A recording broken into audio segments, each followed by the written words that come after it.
तस्वीर आपके सामने रख रहे हैं। ये देखिए, ये तस्वीर है उस ट्वीट की जो पप्पू यादव ने किया था और इसमें क्या कहा था कि सब मूक दर्शक बने रहे, 2 टके के अपराधी के पूरे नेटवर्क को खत्म कर दूंगा। जिस बात का मैं जिक्र कर रही हूं उसको लेकर ट्वीट किया था और ये कहा कि 2 घंटे का समय मिलता है तो पूरा नेटवर्क वो खत्म कर देंगे। लेकिन अब वही पप्पू यादव समझ नहीं पा रहे हैं कि उनको इस तरह का कॉल कैसे आ गया, उनको धमकियां मिल रही हैं। सुनिए जरा पहले पप्पू यादव क्या कह रहे हैं, उसके बाद आगे इस पर बात करते हैं। पप्पू यादव जी, आपने लॉरेंस बिश्नोई को नहीं, ये सब बात मैंने पहले मना कर दिया था, बात नहीं पूछेंगे। आप ज्यादा तेज मत बनिए, मैंने आपको पहले आते कह दिया था इस सब का सवाल नहीं होगा। मतलब गिरिराज सिंह अब कोशिश मैंने सीधा कह दिया था, आप तेज मत बनिए।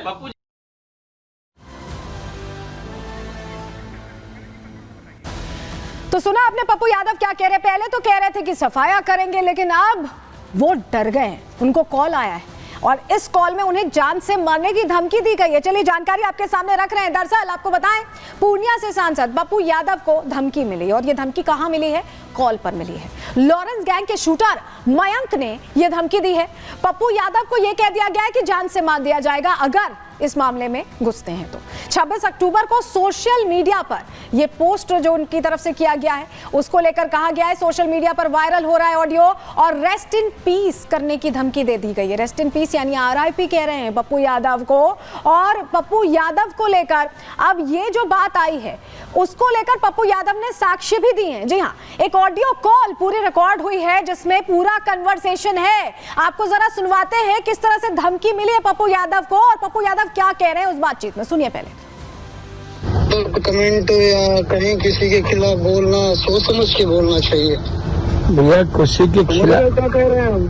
किसी के खिलाफ और किसी के सही चीज के खिलाफ जो बात जो नॉर्मल में जो ट्वीट करते हैं ना, किसी भी घटना को लेके, किसी भी परिस्थिति को लेके वही ट्वीट होता है। कोई किसी व्यक्ति के बारे में, किसी चीजों के बारे में कोई मतलब उन्हें नहीं रहता है। वो ट्वीट जब कोई घटना घटती है तो एज ए पॉलिटिकल ट्वीट होता है, तो पॉलिटिकल ट्वीट वो अपना करते हैं। अच्छा, उसमें कोई भाई साहब से आपकी क्या दुश्मनी है? नहीं, कोई दुश्मनी कर्म और कांड दोनों करते हैं भैया। कर्म करेंगे बाद में। भाई साहब की वो डायलॉग तो सुना होगा, भैया, एक बात केस करने में भी आसानी होगी। आपके रास्ते में ना कोई जा रहा है, ना जाता है, ना जाएगा। वो पॉलिटिकल चीजें हैं, पॉलिटिकल चीजें होती रही है, बात करते हैं। पॉलिटिकल नाले किसी के खिलाफ बोलना, किसी को शब्द बोलना पॉलिटिकल नहीं है। बाकी हम देख लेंगे, एक बार फोन करने का मकसद यही था, सुधर जाओ, नहीं आगे तो देख ही लेंगे हम।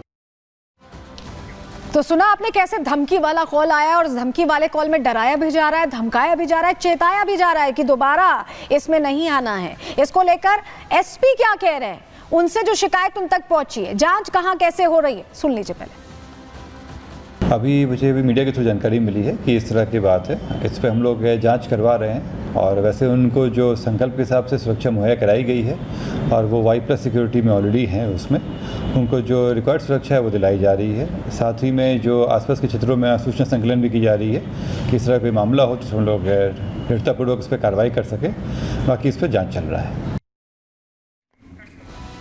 और चलिए जरा आपको एक चिट्ठी दिखा देते हैं। आप पप्पू यादव को जब ये धमकी मिल गई है तो उन्होंने एक चिट्ठी भेजी है गृह मंत्रालय को और ये मांग रखी है कि उनकी सुरक्षा बढ़ा दी जाए। ये देखिए, लॉरेंस बिश्नोई गैंग द्वारा दी गई धमकी को संज्ञान में लेते हुए मेरा सुरक्षा घेरा बढ़ाने हेतु आग्रह पत्र, एक लेटर, रिक्वेस्ट लेटर भेजा गया है पप्पू यादव की तरफ से, क्योंकि अभी उनके पास Y श्रेणी की सुरक्षा है और वो ये चाह रहे हैं कि उन्हें Z सुरक्षा मिल जाए। इसको लेकर बाकायदा उन्होंने कंसर्न जाहिर कर दिया है और गृह मंत्री को चिट्ठी भी लिख दी है। चिट्ठी हमने आपको दिखाई, इसमें सुरक्षा बढ़ाने की मांग रखी गई है और इसको लेकर अब वो चिंतित नजर आ रहे हैं। फिलहाल अब उनकी सुरक्षा बढ़ाई जाती है या नहीं, इस पर सबकी निगाहें टिकी रहेंगी, क्योंकि ये पूरा मामला अलग एंगल होता दिखाई दे रहा है और उनकी मांग ये है कि जैसे उन्हें पहले कभी मिली हुई थी Z सुरक्षा, वही सुरक्षा उन्हें दी जाए। चलिए अब आगे बढ़ते हैं, अगला सेगमेंट का रुख करेंगे जहां बात अब झारखंड की करने वाले हैं, क्योंकि यहां पर सब कुछ बदल गया है। ये दावा बार बार सामने आ रहा है और उसका चुनावी असर भी दिख रहा है। बात अब इसी की।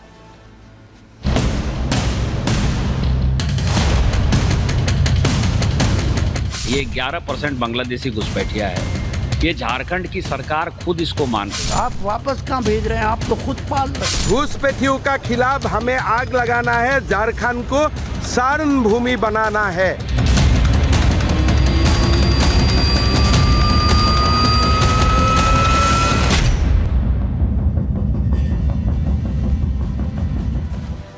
झारखंड में चुनावों से पहले भी और चुनावों की तारीखों के ऐलान के दौरान भी ये बात बार बार सामने आई कि यहाँ पर डेमोग्राफी बदल गई। डेमोग्राफी का मतलब जिस अनुपात में हिंदू और मुस्लिम हुआ करते थे वो तस्वीर बदल गई है। और ये बात अब एक साक्ष्य के जरिए रखी गई है निशिकांत दुबे की तरफ से, जो कि झारखंड से ही सांसद हैं।